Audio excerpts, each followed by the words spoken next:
निर्गते गणधरे पुनरादर संस्रते शकल सत्वहिताय वितानिते तदनुते रीति है किल सार दे। बोले देवादिदेव प्रचरण श्री शांतिनाथ भगवान की जय। बोले वर्तमान शासन नायक देवादिदेव प्रचारक श्री महावीर भगवान की जय। बोली प्रशांत मूर्ति आचार्य श्री शांति सागर छाणी महाराज की जय। बोली संत श्रोमणी आचार्य श्री विद्यासागर जी महाराज की जय। गुरुनाम गुरु आचार्य श्री सुमति सागर जी महाराज की जय। सराकुत धारक आचार्य श्री ज्ञान सागर जी महाराज की जय। श्रुत संवर्धन संस्थान के तत्वावधान में शिक्षण शिविर का आयोजन चल रहा है। इस शिक्षण शिविर के मध्य आप ब्रह्मचारी भैया विनोद जी और भी अनेक शास्त्रियों के माध्यम से इष्टोपदेश ग्रंथ, तत्वार्थ सूत्र ग्रंथ भाग 1 भाग 2 की चर्चाएं सुन रहे हैं। इस शिविर का एक ही उद्देश्य है कि हम जैन शास्त्रों के रहस्यों को समझें। कल मैंने आपको बताया था मां जिनवाणी को 4 भागों में विभक्त किया गया है। प्रथमान योग, कर्णान योग, चरणान योग, द्रव्यान योग, और चारों ही अनुयोगों का अध्ययन हमें और आपको करना चाहिए। प्रथमान योग जिसमें इतिहास की चर्चा की गई है, उन 63 सलाका पुरुषों के जीवन चरित्र का वर्णन किया गया है। जब हम महान पुरुषों के जीवन चरित्र का वर्णन पढ़ते हैं, सुनते हैं, तो हमारे अंदर साहस और धैर्य का संचार होता है। चाहे वो सीता सती का चरित्र हो, चाहे वो राजुल का चरित्र हो, चाहे मनोरमा का चरित्र हो, और चाहे मनोवती का चरित्र हो। सौमा सती जिसने एक छोटा सा नियम लिया था कि रात्रि भोजन त्याग करेंगे। इस छोटे से नियम का पालन करने के लिए वह कितनी दृढ़ रही, सभी को ज्ञात है। उस नमोकार मंत्र की अगाध श्रद्धा ने सर्प को हार का रूप दे दिया। एक एक पग चलते चलते मंजिल हम पा जाते हैं।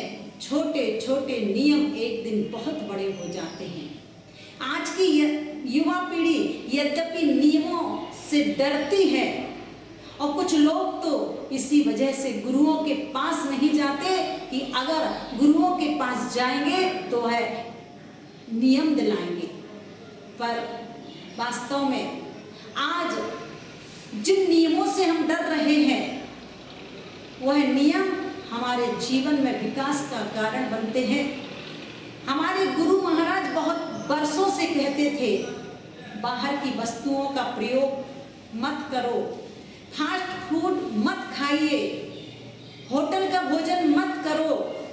किंतु आज कोरोना वायरस के माध्यम से हर व्यक्ति को ये सावधानियां रखनी चाहिए कि बाहर की वस्तुओं का प्रयोग हम ना करें। घर में जो माँ के हाथ का, पत्नी के हाथ का, बहन के हाथ का भोजन बनाया जाता है, वह भोजन ही करें।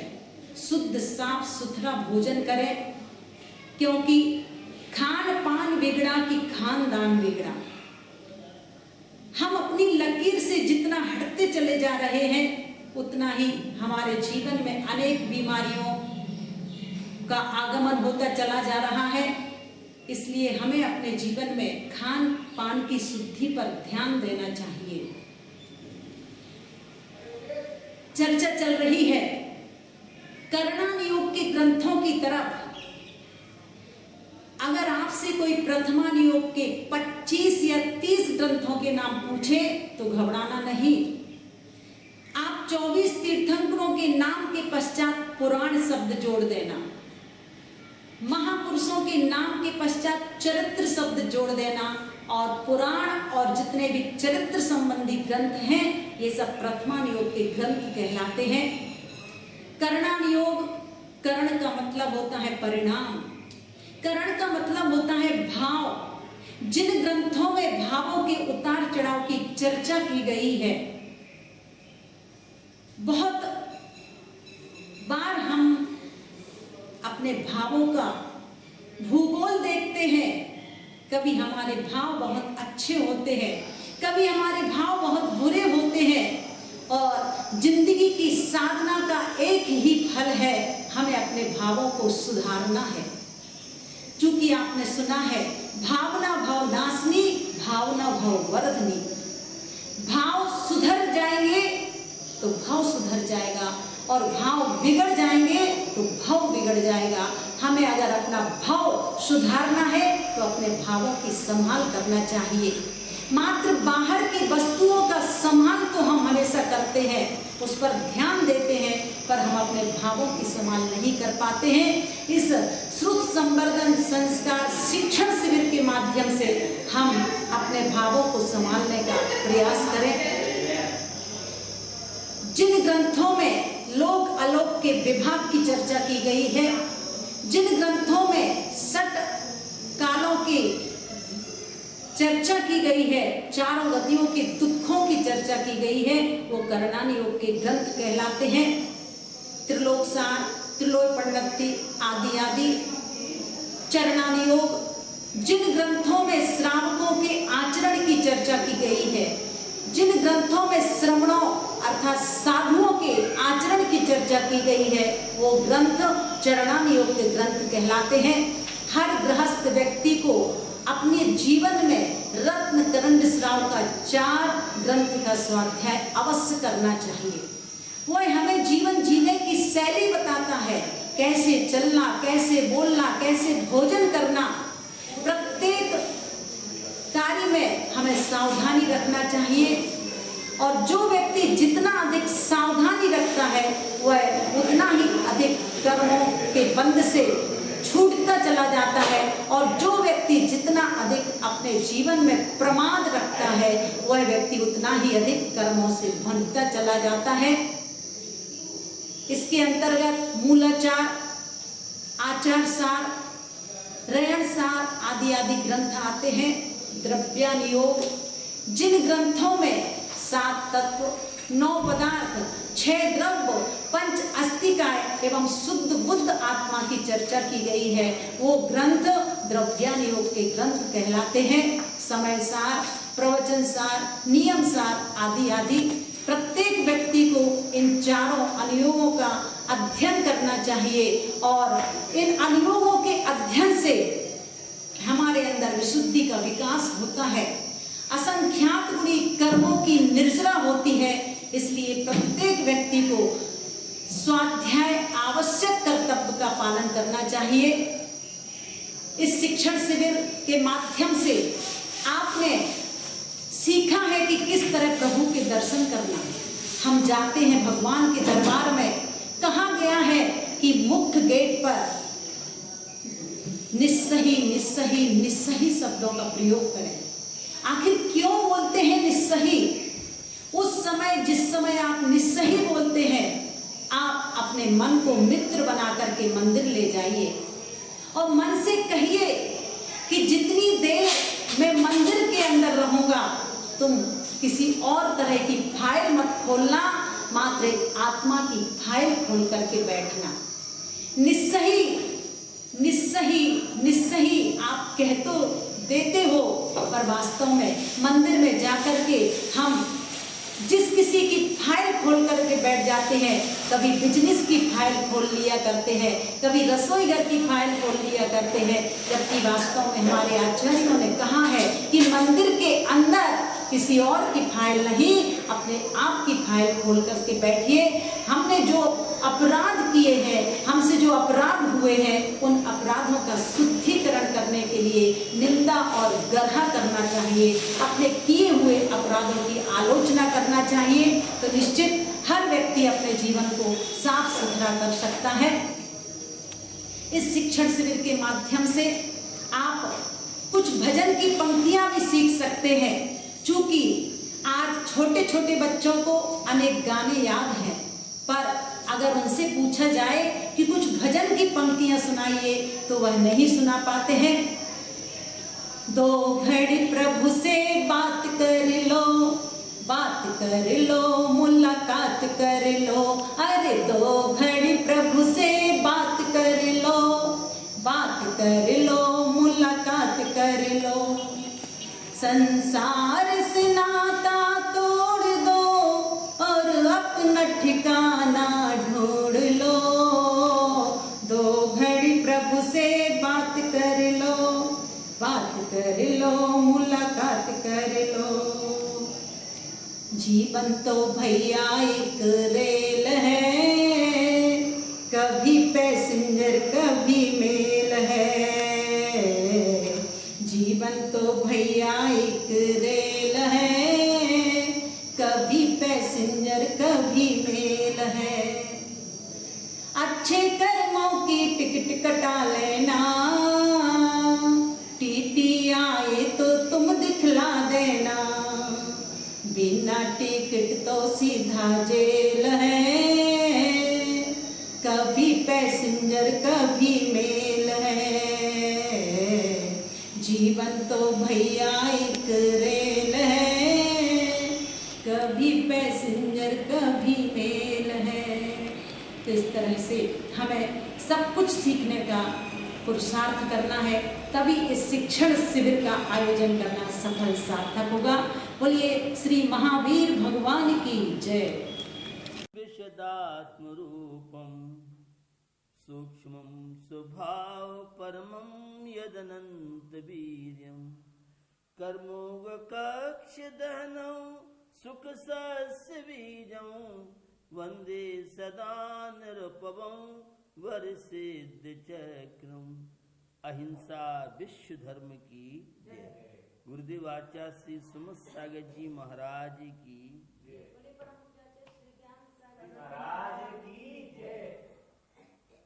ई शिक्षण शिविर के माध्यम से सुसंवर्धन संस्थान मेरठ के द्वारा बाल गोपाल किस तरह से शांति का कैरियर बनाए, संस्कारों का कैरियर बनाए, स्वच्छता का कैरियर बनाए, परिवार में रहने का कैरियर बनाए, माता पिता के साथ कैसा व्यवहार करें यह कैरियर बनाए, एक भारतीय नागरिक के नाते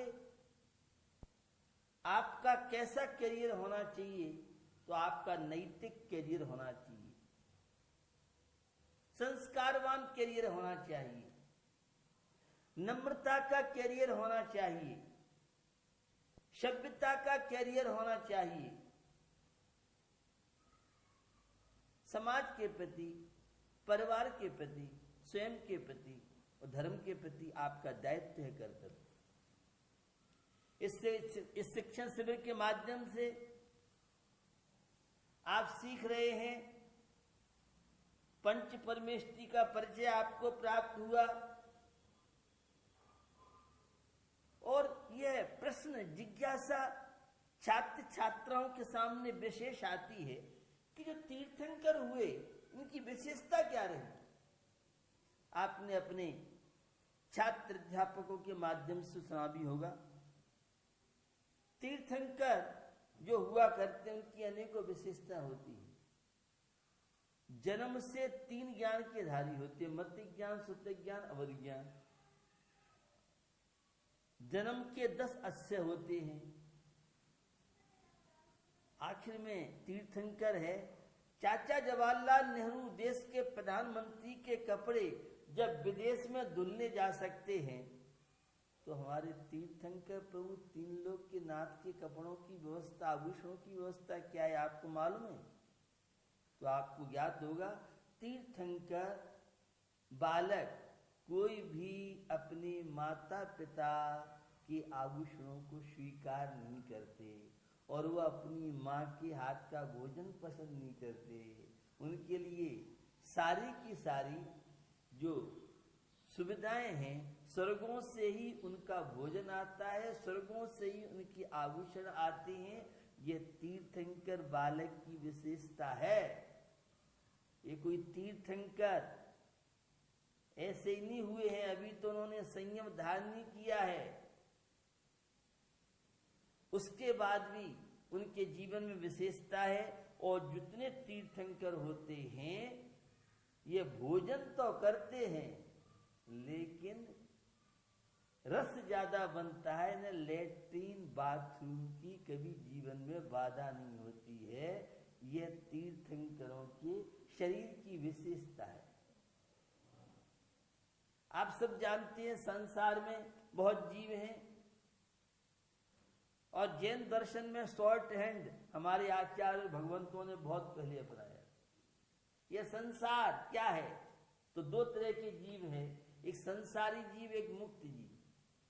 मुक्त जीव जो 8 कर्मों से रहित हो चुके हैं वे मुक्त जीव कहलाते हैं। और संसारी जीव जो चारों गतियों में भ्रमण कर रहे हैं, जन्म मरण बुढ़ापे के कष्टों को भोग रहे हैं। कोरोना वायरस जैसे महामारी से व्यथित हो रहे हैं। ये संसारी जीवों की दशा है। आप देख रहे हैं कहीं आंधी आ रही है, कहीं तूफान आ रहा है, कहीं चक्रवात आ रहा है। ये सब संसार की दशा है। मोक्ष में ये सब समस्या नहीं आई। और इधर राजस्थान, मध्य प्रदेश, कुछ राज्यों में तो टिड्डियों का बड़ा भारी बोलबाल चल रहा है। ये संसार की दशा आपको बता रहा हूं। संसारी जो जीव हैं इनके भी त्रस और स्थावर। त्रस जीव 2 इंद्रिय से लेके 5 इंद्रिय तक के जीवों की संज्ञा त्रस है। और एक विकलत्र संज्ञा जैन दर्शन में आती है। 2 इंद्रिय, 3 इंद्रिय, 4 इंद्रिय को विकलत्र कहते हैं। और एक स्थावर जीव है ओनली वन, एक इंद्रिय, पृथ्वी का है, जल का है, अग्नि का है, वायु का है, बृहस्पति का है। ये 5 स्थावर है। तो जब तक हम जीव राशि को नहीं समझेंगे तो इनकी सुरक्षा नहीं कर सकते। इसलिए हमें एक इंद्रिय में 5 स्थावर हैं तो 2 इंद्रिय में लट है, केंचुआ है, 3 इंद्रिय में चींटी है, चेटा है, खटमल है। खटमल से तो आप सब परिचित होंगे। तो ये 3 इंद्रिय है। और 4 इंद्रिय में मक्खी है, भौरा है, उड़ने वाले जो सामान्य जीव हैं, 5 इंद्रिय हैं लेकिन 4 इंद्रिय में भौरा और मक्खी। मच्छर, तो मच्छर बहुत मारते होगे। ये जितने बच्चे बैठे मेरी बात को सुन रहे हो कि मच्छर मत मारना। जितने मच्छर मारोगे तुम उतनी बार मच्छर बनना पड़ेगा और मच्छर तुम्हें मारेंगे। इसलिए ऐसे कि मच्छर मत मारना। 4 इंद्रिय जीव होता है, भगा दो लेकिन मारना नहीं। अहिंसा के पुजारी हो तुम। हम किसी को जीवन नहीं दे सकते, जीवन छीनने का हमें कोई अधिकार नहीं। एक छोटी सी कहानी सुनाता हूं बच्चों। सम्यक दर्शन के 8 अंग आते हैं। उन सम्यक दर्शन के 8 अंगों में उपगुहन नाम का अंग है। सम्यक दर्शन 7 तत्वों का श्रद्धान करना, देव शास्त्रों का श्रद्धान करना, 7 प्रकृति को उपसम होना और शरीर से आत्मा भिन्न है पर द्रव्यंते भिन्न आप में विसम्यक्त भला है। इस सम्यक दर्शन की परिभाषा है। सम्यक दर्शन आस्था, श्रद्धा, विश्वास, समर्पण। और सम्यक दर्शन चारों गतियों में हो सकता है। नारकी जीवों के लिए भी सर्वास्तियों पूजपाल स्वामी से मिलते तो कहते हैं वेदना अनुभव। वेदना का अनुभव भी सम्यक दर्शन की प्राप्ति में कारण बन सकता है। देवों में देव रिद्धि, बाह्य निमित्त बता रहा हूं, अंतरंग निमित्त, 7 प्रकृति उपसम आदि है। तो 8 अंगों में उपगुहन नाम का अंग आता है जो निज गुण और पर अवगुण ढाके, वाणिज धर्म बढ़ावे। अपने गुणों को ढकना और दूसरों के दोषों को ढकना। कभी भी आपने मुहावरा पढ़ा है, अपने मुंह मियाँ मिट्ठू बनना, मैं ऐसा हूँ, मेरा ऐसा है, मैं ही कर सकता हूँ। भैया अपनी प्रशंसा मत करो और दूसरों की, किसी की धर्मात्मा की निंदा आलोचना मत करो। जो दूसरों की निंदा आलोचना करता है वह कभी धर्मात्मा नहीं हो सकता है, ध्यान रखना।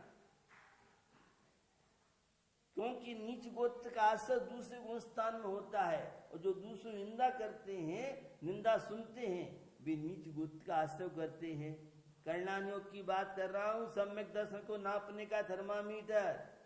अगर आप किसी धर्मात्मा की निंदा कर रहे हैं, मध्यस्थ आप हो जाए, कोई बात है एकांत में करें, किंतु सभी के वैसे भैया आजकल धर्म में श्रद्धा आस्था नहीं है, और इस तरह के प्रसंग कोई मिलते हैं तो हमें उनमें दोषवादे चमनुम, पूजन में क्या पढ़ते हो, ध्यान है आपको, दोषों के विषय में जुबान नहीं हिले। तो जिनेंद्र सेठ धर्मात्मा थे, उन्हें कहीं बाहर जाना था, चैतालय था, बहुत कीमती मूर्ति और वहां पर थे। एक कोई ब्रह्मचारी के वेश में के हैं, धर्मात्मा के वेश में के हैं, वहां आ गया, उन्होंने उससे छोड़ दिया, कोई बात नहीं, बे रवाना हो गए। पहले इतने साधन नहीं थे, तो पहले तो सवारियां घोड़े गाड़ी की थी और छोटी मोटी चीजें थी।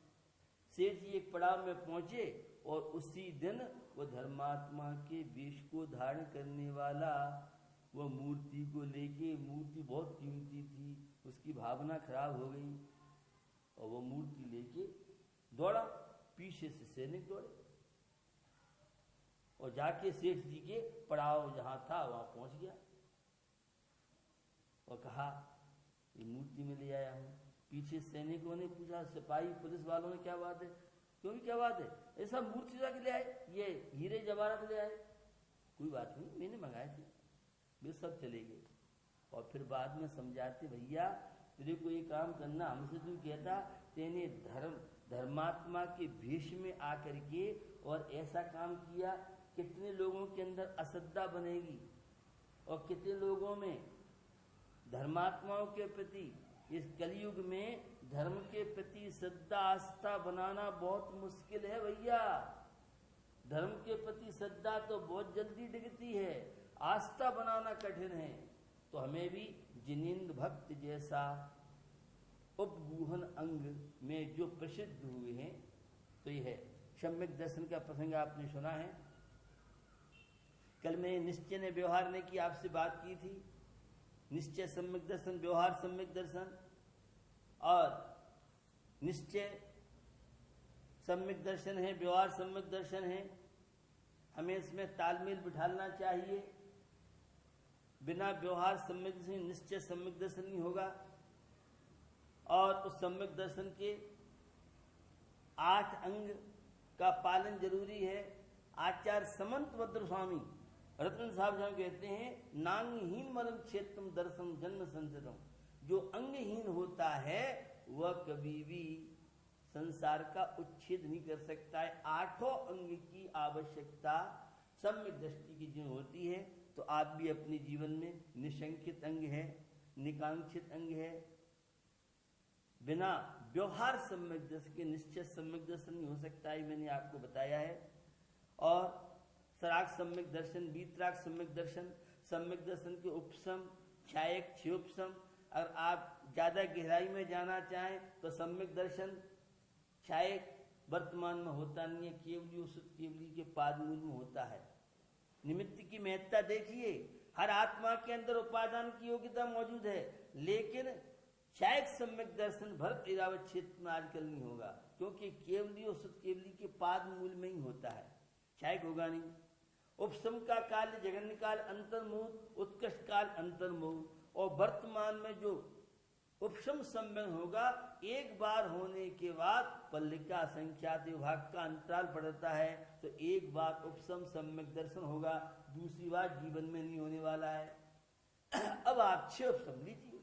क्षयोपसम का जगन काल अंतर्मुहूर्त है, उत्कृष्ट काल 66 सागर तक,